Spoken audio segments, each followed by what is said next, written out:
Nothing in this podcast is intended to render legal, financial, medical, or other professional information. Because the details of your situation are fact-dependent, we highly encourage you to find a recommended individual that you can trust to give you the expertise that you need related to your situation.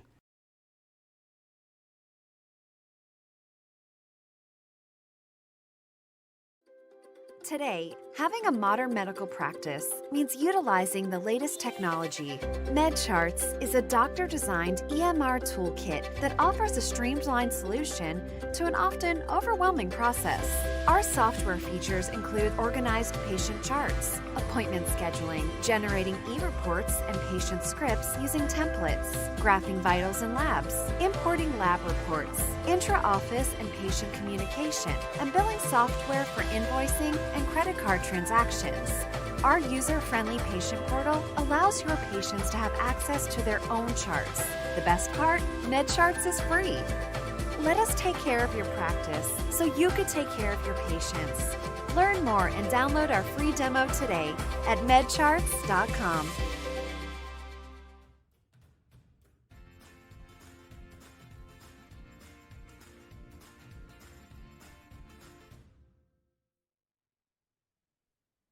Well, good morning, DocPreneur Nation. You're listening to Concierge Medicine Today's DocPreneur Leadership Podcast. And today we have a very special guest, Dr. Peter Yesawich. And he is the author of a new book, co-author of a new book with Dr. Stowe. Let me make sure. Shoemaker. I didn't have his name written down in front of me. Apologize. But he's co-authored a book with Dr. Shoemaker as well called Hospitable Healthcare. And we'll put the links in the show notes below. It's now available for pre-sale effective September 5 on Amazon. But we'll put the links to what they're doing and where they're at and to the book as well in the show notes. But Dr. Yesawich is passionate about what we're passionate about here in concierge medicine space, and that is hospitality and healthcare. And for some of you, you may be rolling your eyes and you're like, oh, again, how can we be continuing to talk about the importance of customer service when we see patients? This doesn't really apply to us. We're doctors. Well, if you're a concierge medicine doctor, you know that this is very, very important. And as I say a lot, it is no longer about being the best doctor in the world anymore. It's about being the best doctor for the world, for your patients, and for your local community. So, Dr. Yesawich, we have a lot to talk about today. So thanks for being with us. I am delighted to be here, Michael. Thank you.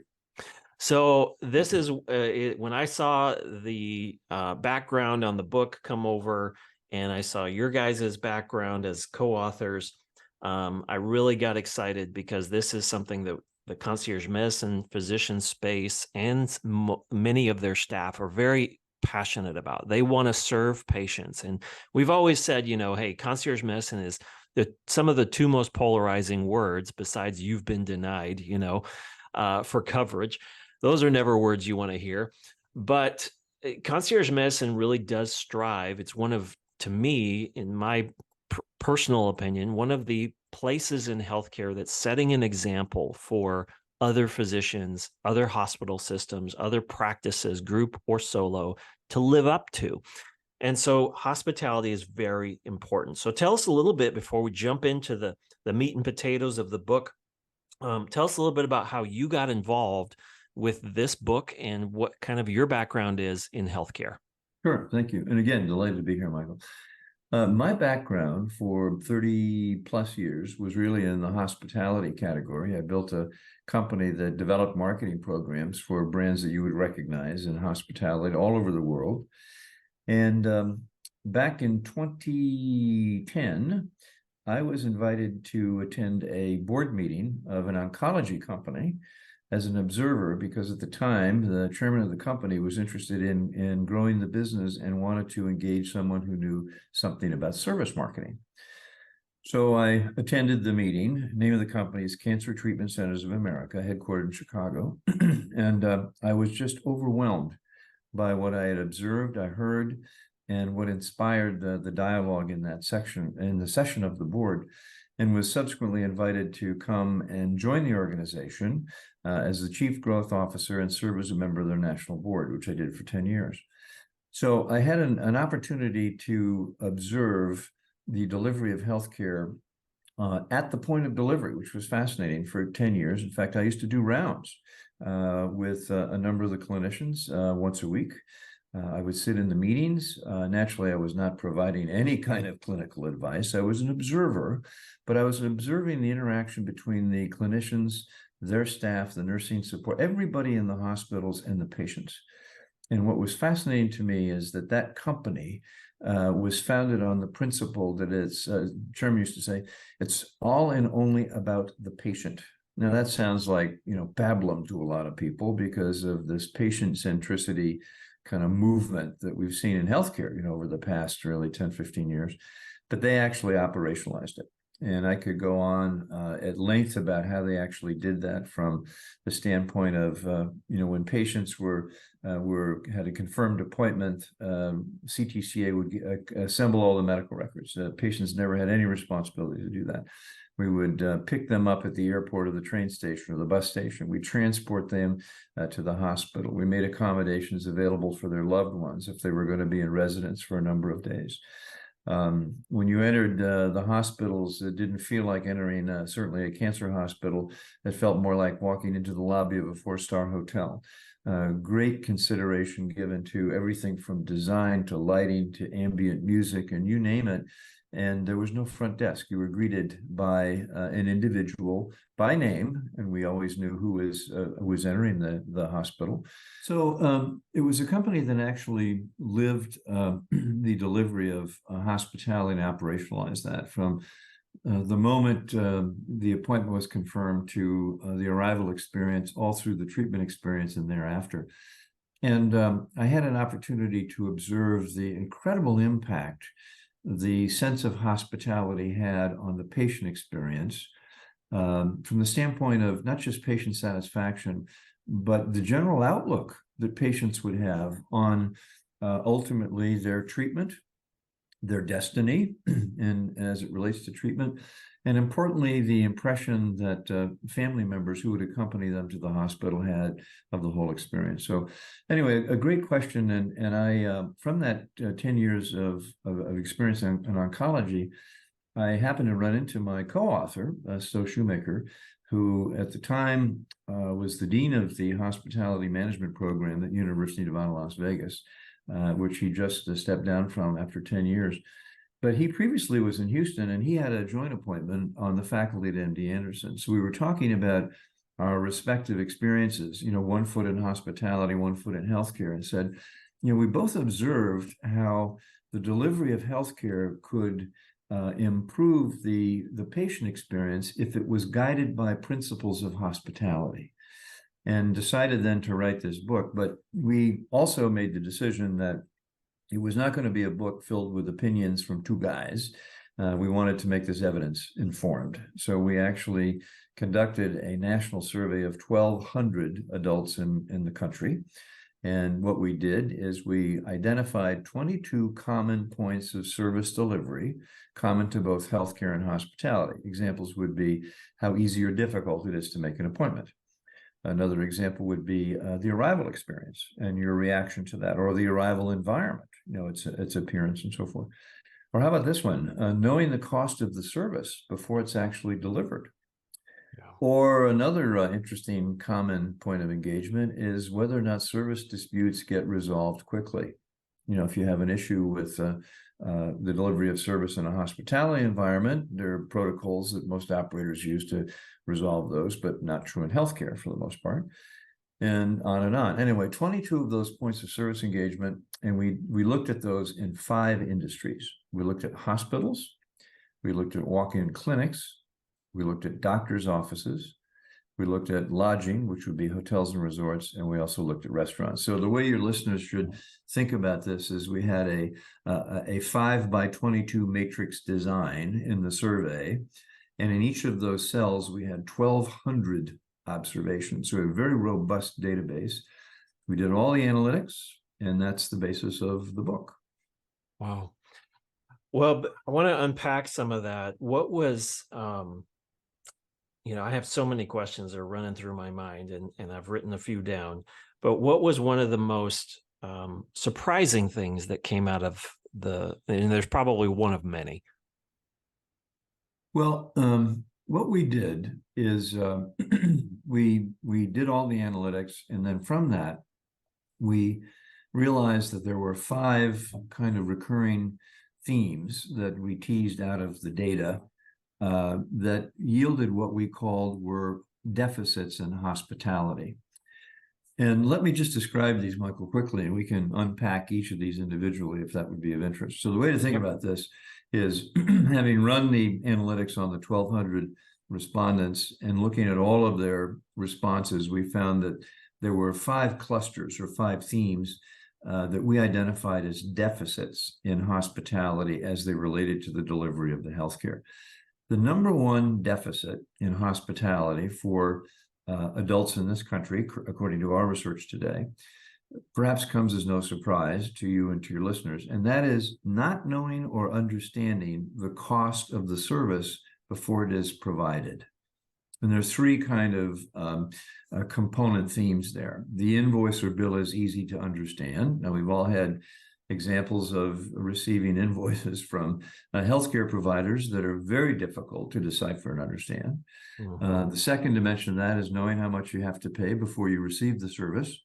And we could talk for hours about the lack of transparency in pricing in healthcare and some of the issues that have been initiated by the government, good or bad, to address that. But I think most of your listeners will appreciate the need for their patients to understand the cost before the service is rendered. And then the third dimension of that is whether or not the invoice or bill that patients receive is consistent with their expectation. So those 3 kind of roll up to this first deficit, which is not knowing much or understanding much about the cost of the service that is actually delivered. The second theme that emerged in terms of this deficiency in hospitality, this would be of interest to your listeners, is the fact that most healthcare patients do not feel that their patronage, or to put it in commercial terms, their business is appreciated by the practitioners.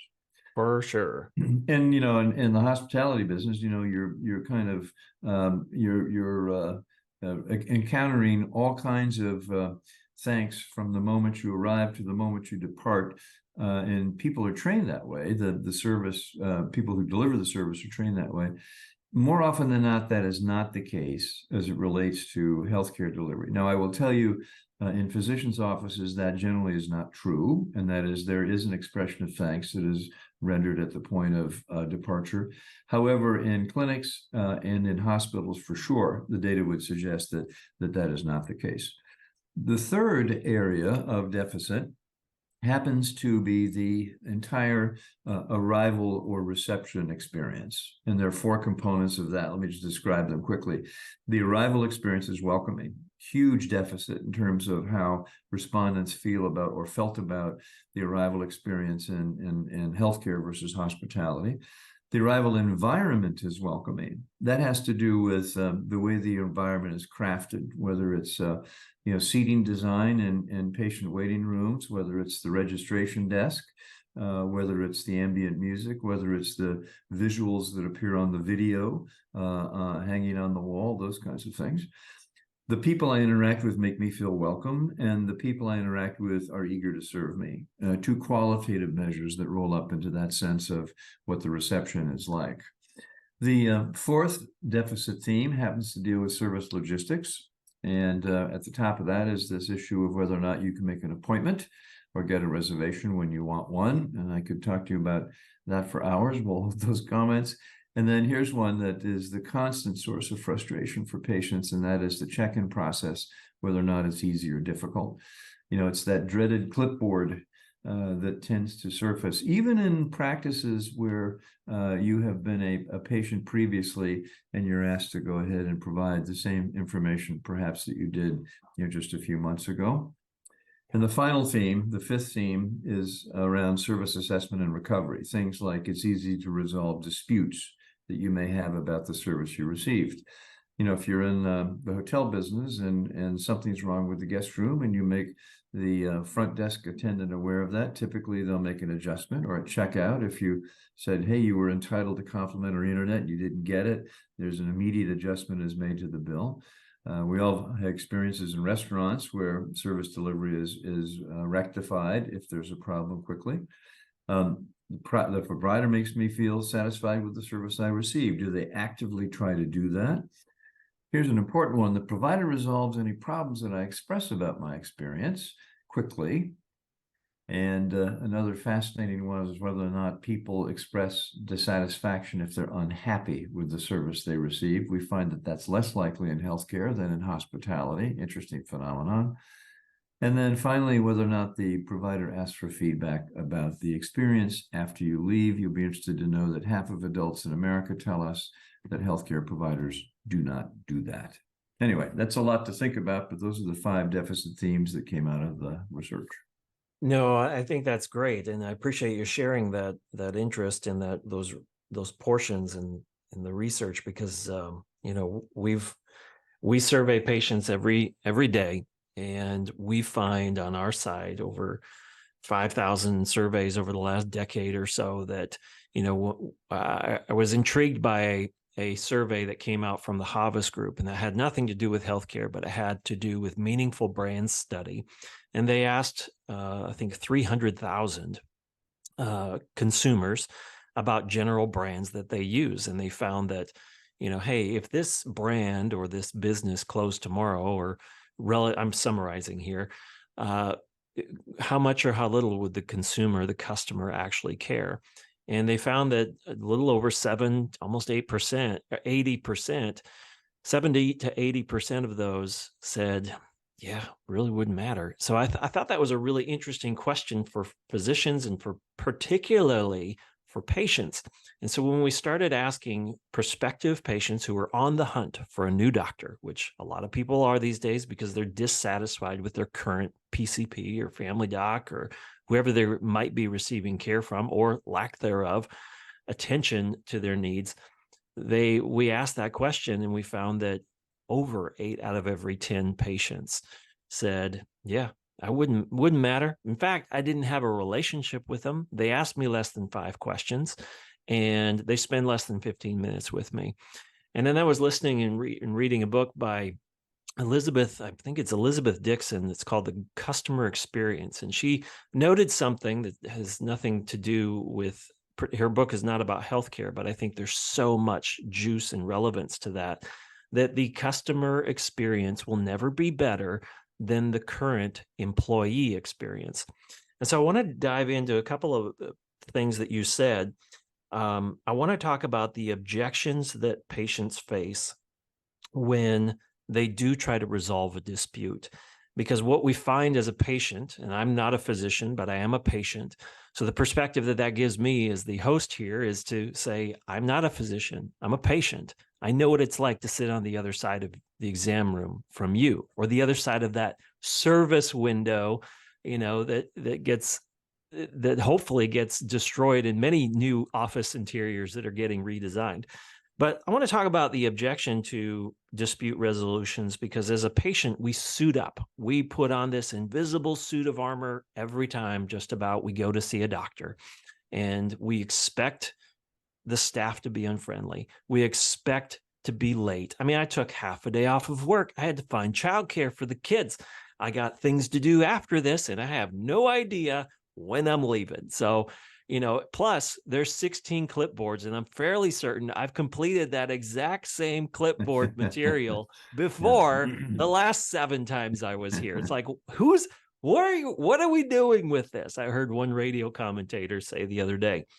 But the question is really not really even a question, but I want to talk about insideritis, because the insideritis seems to be a virus afflicting a lot of things in healthcare, especially among staff and practices that are so busy, that do have 16 clipboards at the ready.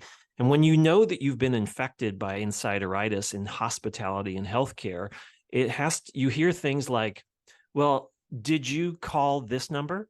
Or, well, you know what? We've always done it this way. And there's no movement toward the patient to rectify or resolve a lot of their frustration and their things. So I want you to kind of give your commentary on that based on some of what you've written in the book, which is called Hospitable Healthcare, and you can find it on Amazon, and we'll put the links to it in the show notes. Yeah, great question. Let me also, for the benefit of your listeners, give you the subtitle of the book, because I think that's as important as the title, and it's Hospitable Healthcare, just what the patient ordered. Mm-hmm. Not just what the doctor ordered, which is an expression we all know. And it turns the emphasis around. But to your question, to the point, one of the, I've given you the kind of the 5 sources of this hospitality deficit.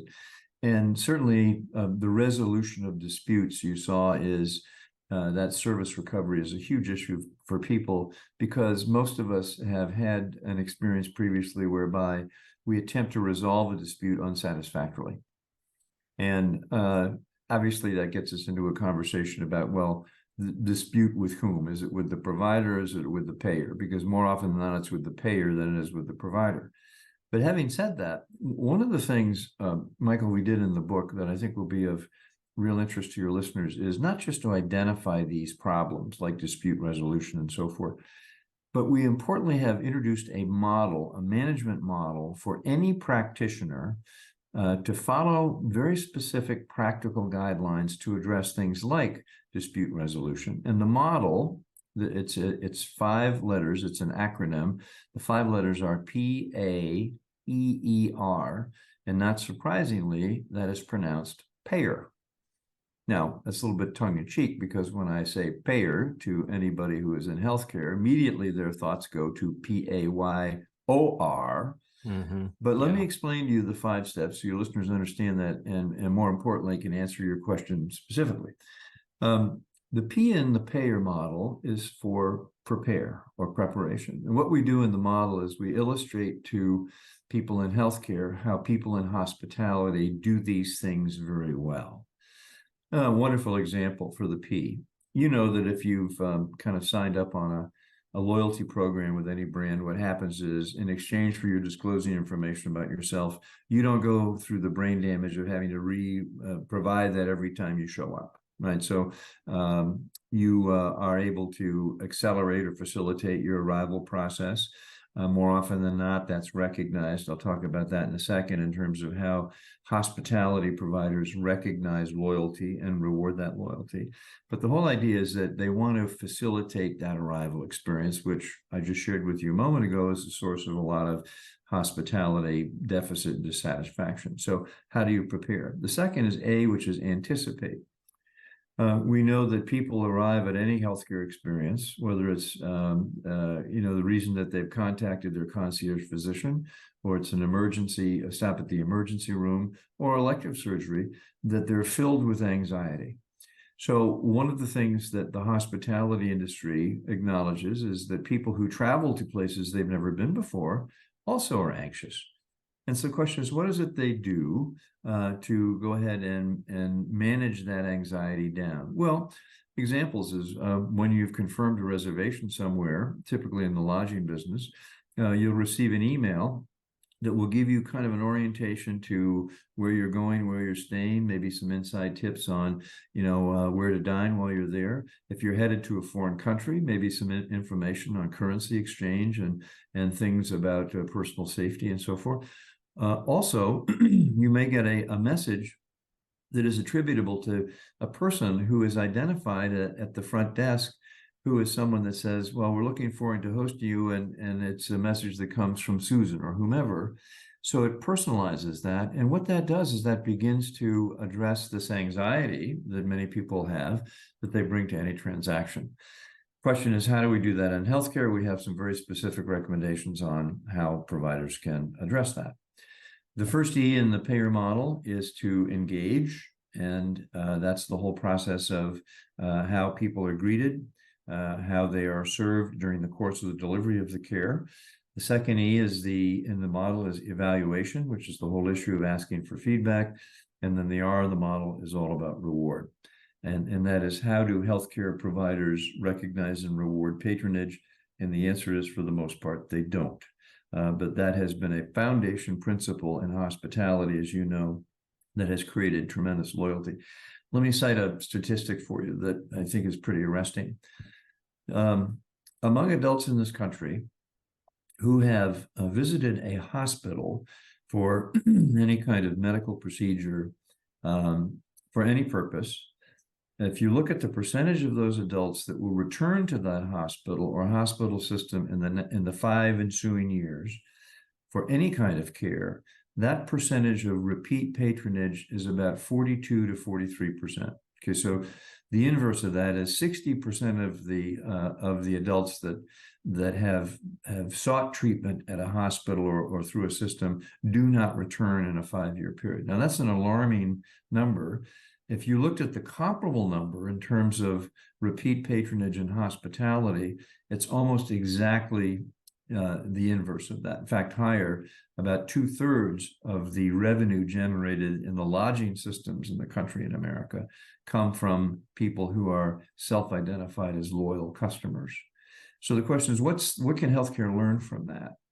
And the answer is quite a bit. And that has to do with this issue of, why healthcare providers don't introduce a recognition and reward or loyalty programs. And we could talk for an hour about that. But anyway, to wrap that's the PAEER model, PAEER, prepare, anticipate, engage, evaluate, and reward. And in the book, there's a chapter devoted to each of those with very practical recommendations for clinical practitioners to implement those 5 steps. And our guest today is Dr. Peter Yesawich. He's co-authored a book called Hospitable Healthcare. It's available for pre-sale on Amazon, and we'll put the links in the show notes below. So thank you for sharing that and sharing that, not surprising statistics. To be honest, I'm a little surprised that 42 to 43% sounds a little high related to what we as patients are exposed to, because I say this fairly often in our podcast here is, look, we're all, you, me, wherever we're sitting right now in our communities, we're about 5 to 10, maybe even 15 minutes away from a terrible story that we're going to start sharing if we have to go see a healthcare office, facility, practice, whatever. We're going to be sharing that with, what's the rule, the marketing rule. We're going to start sharing that with like 10 to 30 people. You think your experience was bad. Let me tell you about mine. You never want to go there. And so I feel as though that there are not many practices that have a good culture where they are creating the rewards that you're talking about, creating these loyalty programs. I don't want to go into the reasons as to why just yet, but I think that culture in practices and in facilities in healthcare and spaces in healthcare is relevant to this, because there's those listening. I've been around the block enough with several physicians over the years to know that I can hear some of the eye rolls and yeah, that sounds really nice. And all this sounds really good. But who has time for that? Because let me tell you about what my schedule is today or this week or tomorrow. And if you heard my story, you would give me a hall pass. And you're right, I probably would give you a hall pass based on your schedule and your story. But if we all keep thinking this way, if physicians who are the CEOs, the physician CEO of their practice, or health system administrators continue to keep thinking this way, that who has time for that? Those are great ideas. Wish they could work. They probably do work, but who has time for that? I love what, I think it was Jeff Henderson said recently. He said, if you dismiss the notion of thank you notes, you get in line with the rest of everybody else who thinks that this is a good idea, but who has time for that? So you're welcome to comment on that before I jump in. No, yeah. It's a wonderful point. And, we normally start the conversation about this book with a question, and that is, have you ever had a personal experience with healthcare that's gone wrong? That's the question I ask everybody. And guess what? Everybody has a story, to your point. Then I say, well, isn't it interesting, though, that more often than not, the reason that it went wrong is not the clinical outcome. Rather, it's the way the service was delivered. And people's heads nod and they say, you're right about that. They generally very happy with the clinical outcome, but it was the experience that they had going through the process to get to the clinical outcome.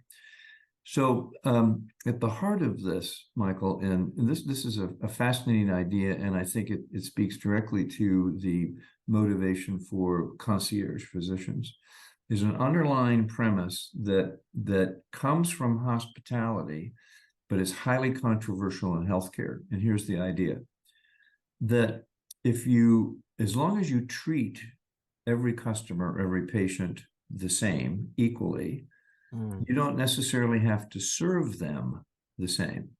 So we make the distinction in the book between how you serve and how you treat customers, or in healthcare, how you serve and how you treat patients. Now, that's very controversial in healthcare, because I've talked to many, many prominent clinicians. They say, well, wait a minute, everybody has to be treated the same. And I say, you're right. I said, just listen to what I said. As long as everyone is treated the same, that means they get the same quality of the clinical intervention and the services that are provided.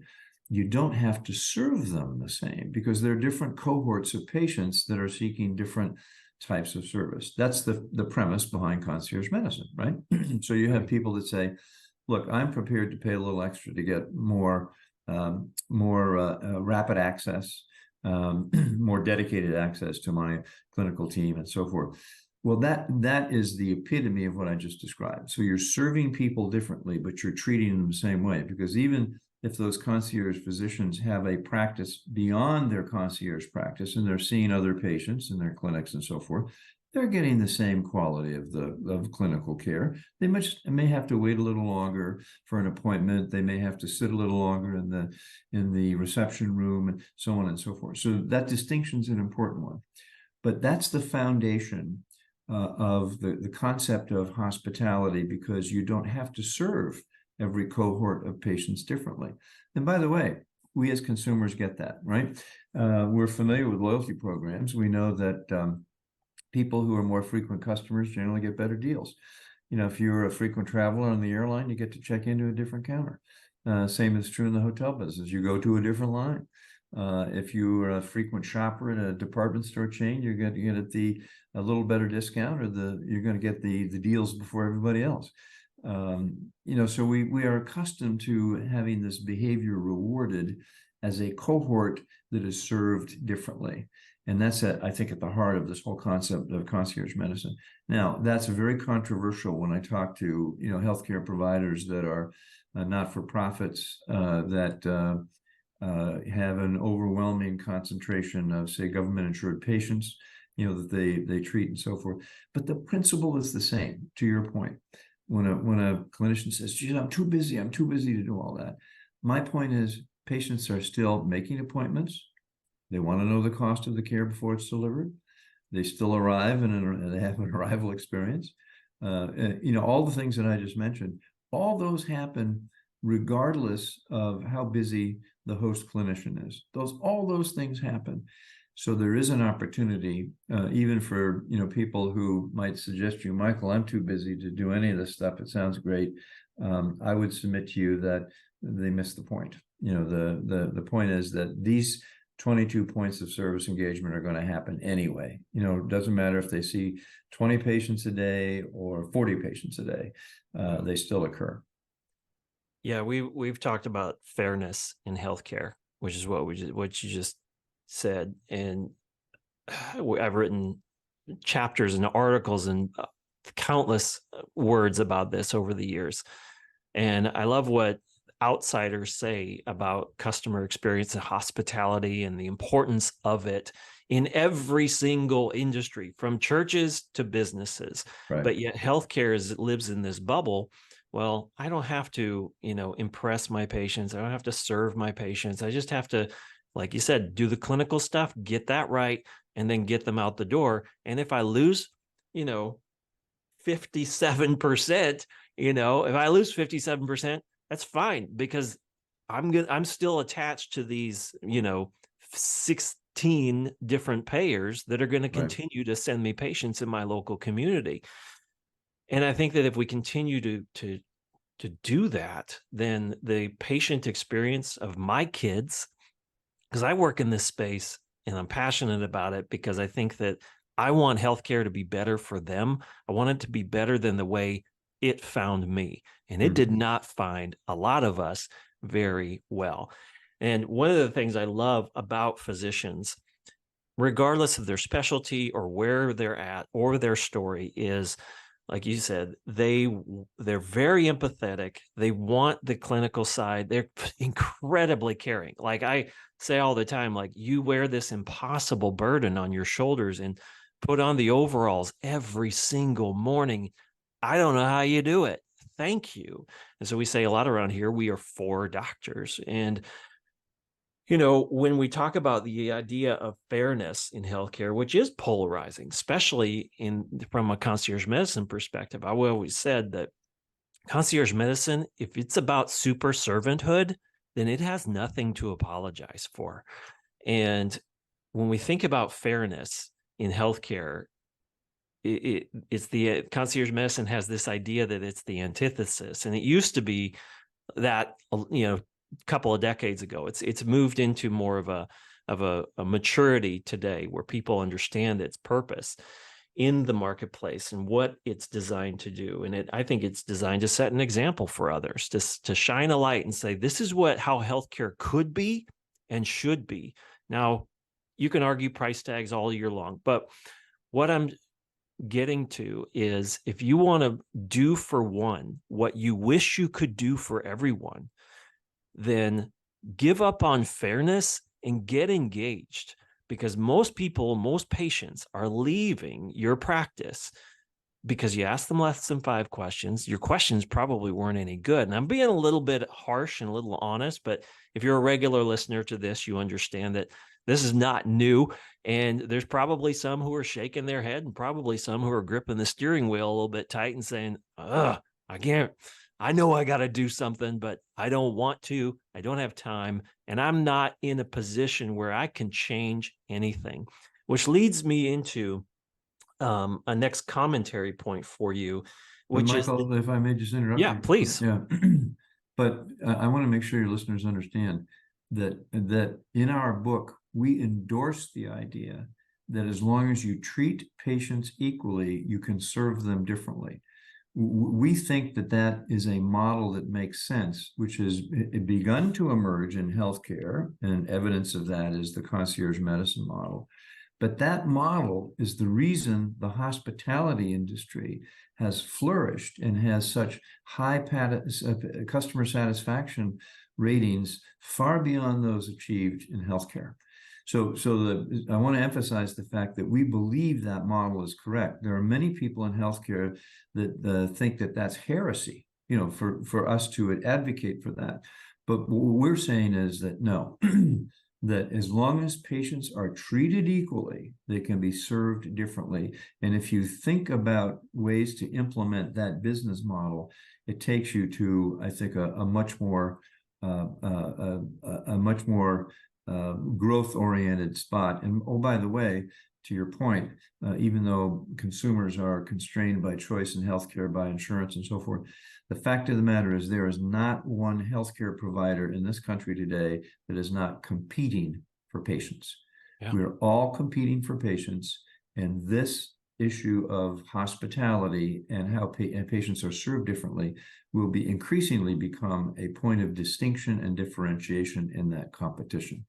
I truly hope that it continues to flourish and grow, and that more people will not throw up a barrier to say, well, you know what, that's all well and good, but we don't have time for that. Our doctors, we're sending them letters, in fact, today saying, hey, I'm speaking metaphorically, like, hey, you can't treat, that long anymore. You need to go to reduce your amount of time to this amount of minutes. I've heard those stories. Yeah. We've also had a number of clinicians that say to us, guys, this is a wonderful book and a great theory and a good model, but you know what, this doesn't apply to patients on Medicare or Medicaid. And we say, wait, stop.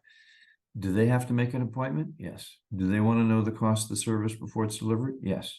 All of the things we talk about are all the same. It does not matter what type of insurance you have as a healthcare patient. The principles apply.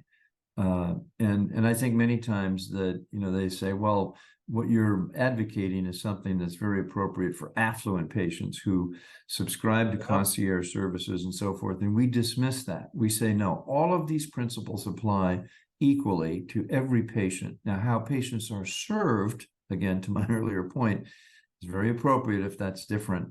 And by the way, patients get that. We as consumers understand that, we are going to be served differently based on the relationship we have with the provider. Yeah.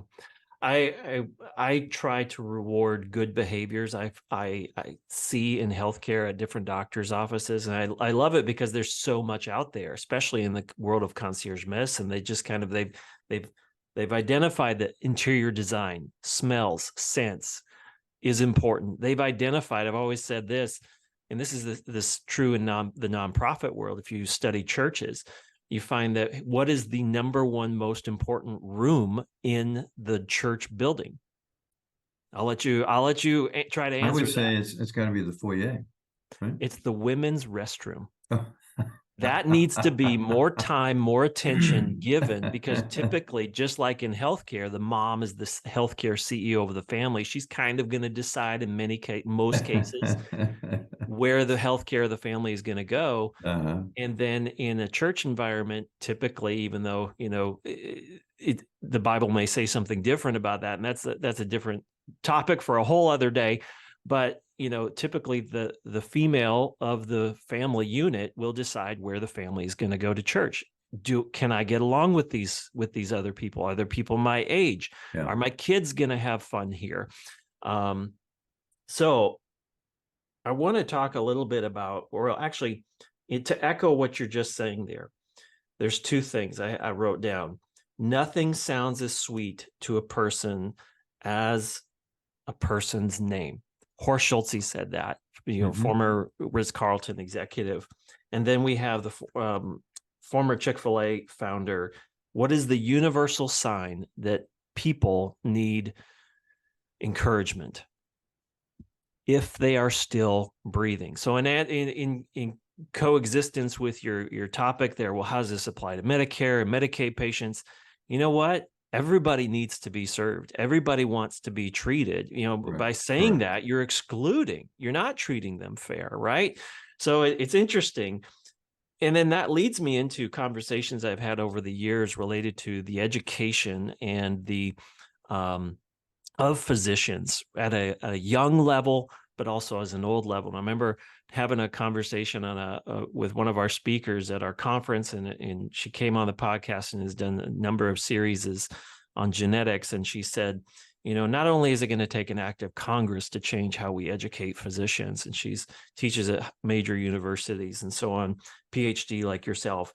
And she said, it's going to take an act of God to change how we educate physicians, which leads me as a conference planner in the healthcare space and as an observer and a communicator about the importance of these types of principles, like what you're talking about with PAEER, P-A-E-E-R, and the book Hospitable Healthcare. And our guest today is Dr. Peter Yesawich. He co-authored the book Hospitable Healthcare. And that is the need for more of this type of thing within CMEs, within medical conferences, within basic training of physicians. We ask them, hey, how many business credit hours did you get when you went through medical school? And usually it's less than a dozen, right? It's usually in the single digits. And then they're thrown to the wolves when they get their white coat and saying, hey, okay, now you got to manage HR. You got to figure out accounting. You got to do this, do that. And so no wonder most of them get locked into the golden handcuffs, as Dr. Una would say, because they've taken bad deals. They're like, I got debt, I got things to pay off. I'm not in control, and I can't change how customer service is done. So this is nice, but it won't apply to me. So how do we move that needle in healthcare to get more training like this? Because it is not hard to get CMEs for this, but it's not also something that when you advertise, hey, we're doing a hospitality and healthcare conference, and we would really like you to come. Sure. Yeah. That is a tough, believe it or not, that's a tough conference. That's a tough education, even webinar to sell. I think two things, Michael. One, when we wrote this book, we didn't want to just write a book that provided some empirical evidence of the problems, how people feel. And although the empirical evidence, certainly identified the problems and quantified those, but we wanted to provide specific actions, recommended actions that people could take in healthcare to address the problems. And that's the PAEER model that we've talked about. But more specifically, my answer to your question is what's going to happen with the evolution of medical education, or should happen with the evolution of medical education. I'll go back to the comment I made a moment ago, that there's not one healthcare provider in the country today that isn't competing in some fashion for patients. That competition will intensify in the future as more consolidation occurs on the part of providers, as more physicians sell their practices and sign on to large corporate networks and so forth. All of those are going to be driven increasingly by the power of marketing. And that is the ability to identify, attract, serve, and retain patients. So what's the implication for medical education? I think, and I'm sure that there'd be some of your listeners that would disagree with me, but I think the catalyst is going to be increased competition for patients. And when practitioners realize that they have to be really more patient-centric, or as we say in the book, just what the patient ordered, all of a sudden that mandates more training, more understanding, more insight, more research. And it's not just research that identifies the problem, but it's importantly research that identifies possible solutions to the problem. So my answer is competition. And sometimes in healthcare, that's a dirty word, that we're not supposed to say those things, but you and I and your listeners know that the financial motivation for clinicians is extremely powerful. And I certainly saw that in my 10 years in healthcare, and my colleague Stowe Shoemaker did as well. That there's a reality associated with this, as admirable as motivations are to serve patients and provide clinical excellence. There's also a financial motivation too. Well, our guest today is co-author Dr. Peter Yesawich. He is co-author of a book called Hospitable Healthcare. It's now available for pre-sale on Amazon. We'll put the links to it as well in the show notes below, as well as his background and how to connect better with this type of content in the book, and Dr. Yesawich and what he's doing. But now we move into our lightning round of questions. I'm going to ask you a couple of different questions. You could be however brief or long-winded as you would like. There's no rule for that. And I appreciate your time, by the way. I know we're kind of going over. So if you have a hard stop, that's okay. You just let me know. Michael, we're done. Like I gotta go. I've enjoyed it. I've enjoyed the conversation. Thank you. I would love to continue this series and continue to have you on in the next, several months or a couple of years, just to continue to see where you're at on updates and, what's the reflection of it been, like, well, you never believe I heard this story, or some of the good things. I remember one physician, she said, I had a patient, she was a current patient, and she said she left a 1-star Google review. And she was like, if I could leave less than 1 star in the review, I would, and she's like, I mourned that review, she said. And I thought, and then she's like, and that patient is still a patient, So I was like, oh, wow. That's an interesting anecdotal story for another day. But the first question is really more of, as you can see, I've got a brown box behind me, and I am I would rather not be known as the concierge medicine, advocate. I would rather be known at the end of my career as the guy who was 4 doctors, and he sent thank you notes. He's like the thank you note in healthcare guy. Like I have sent more thank you notes to doctors, to staff, to people working in healthcare than I can even count. And we'll try to do about 5 to 10 a week. And gratitude is good for the giver. And when when you and me receive a thank you note, whether it's from, our spouse, or it's from, our in-laws, or it's from whatever, gratitude in healthcare in the form of a thank you note is like really a unique, but also strange unicorn of an idea. And if I was to get a thank you note, and I have, because this is the space I work in, from a doctor, like I might not read it every day, but like it has a special place in a drawer, right? Otherwise, I'm going to get a bill from a doctor, and be like, all right, I'm never thanked for paying my mortgage, and nobody, in fact, the only time I ever hear from my doctor is like to send me more bills that I don't understand.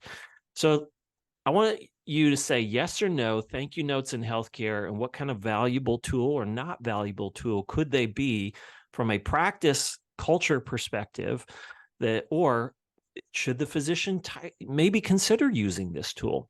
What has your research found, your thoughts and your study on some of that?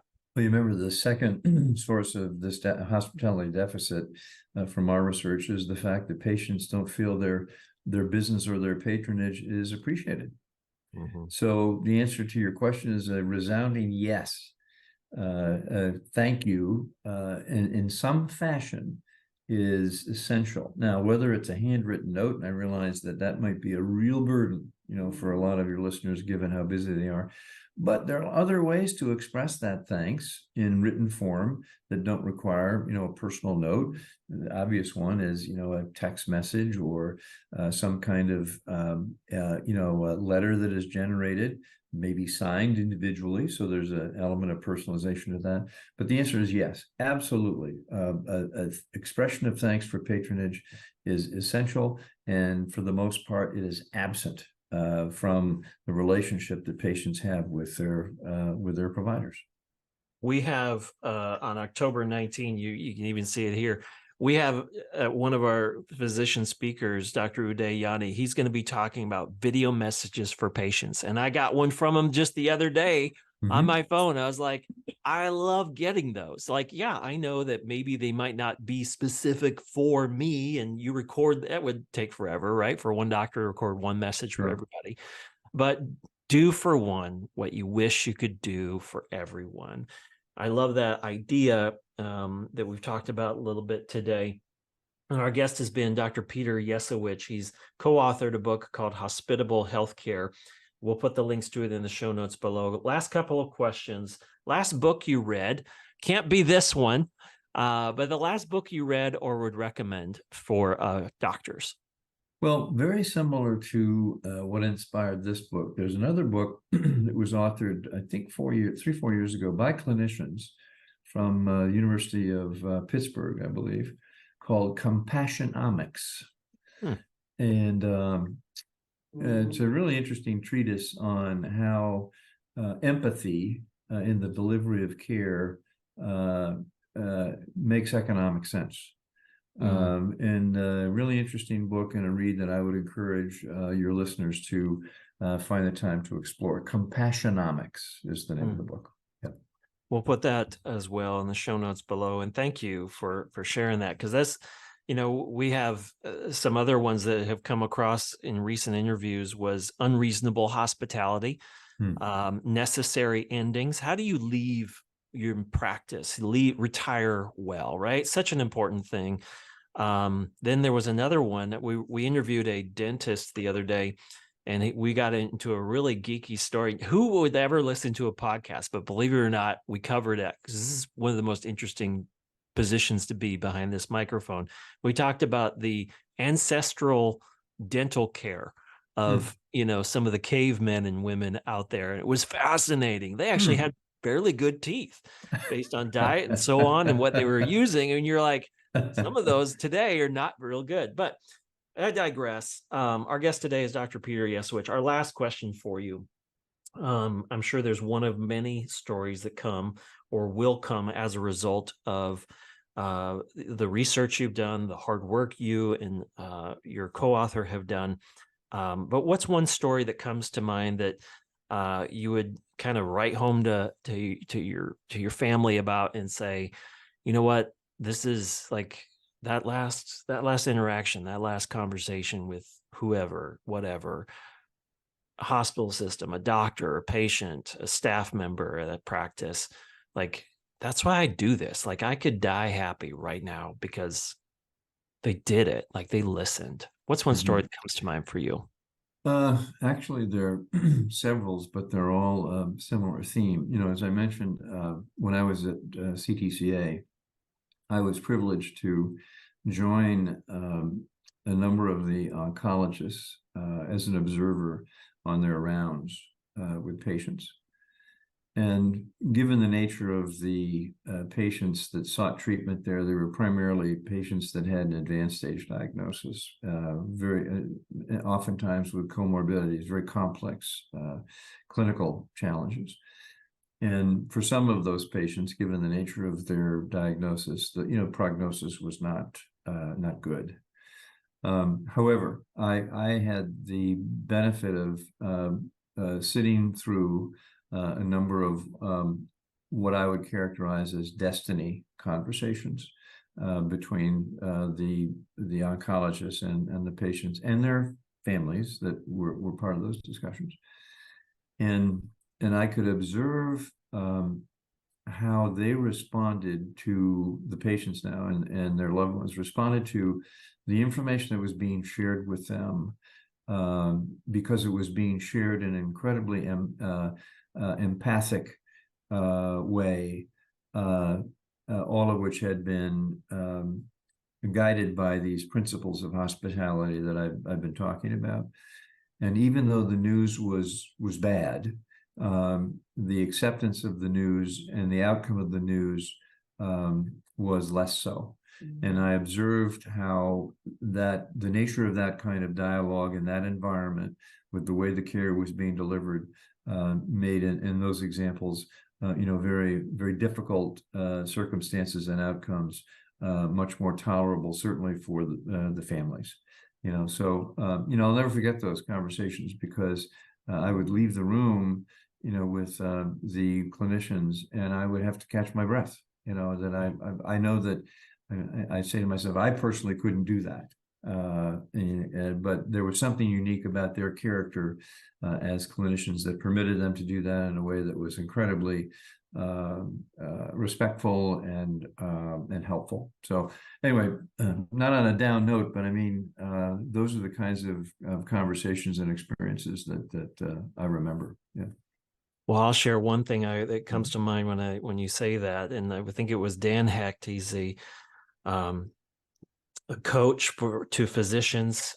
He's actually going to be speaking as a keynote here in a few weeks at the Concierge Medicine Forum. And one of the things he said years ago to this space was, he said, if you want a patient for life, go visit them in the hospital. And now you're talking about end of life discussions, but this was, we've even asked physicians in the concierge medicine space, like, hey, do you go visit patients in the hospital? And a lot of them do. They're like, yeah, I had time in the schedule now. Like, and some doctors will say, look, I still work 18, 16, 12 hours a day. I just spend my time differently, and I'm a heck of a lot happier for it.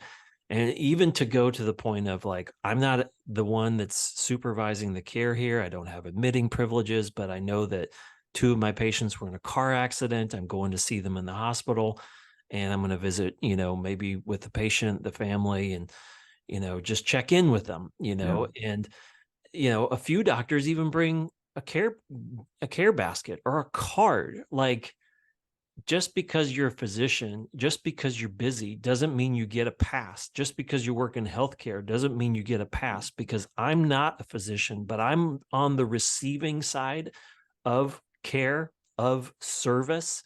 And I can tell you, from a patient perspective, this little detail stuff that we've talked about today with Dr. Yesawich in his book, Hospitable Healthcare, explains and unpacks so well, is going to be something that we can all learn from and we all need more of, because it's no longer about being the best doctor in the world anymore.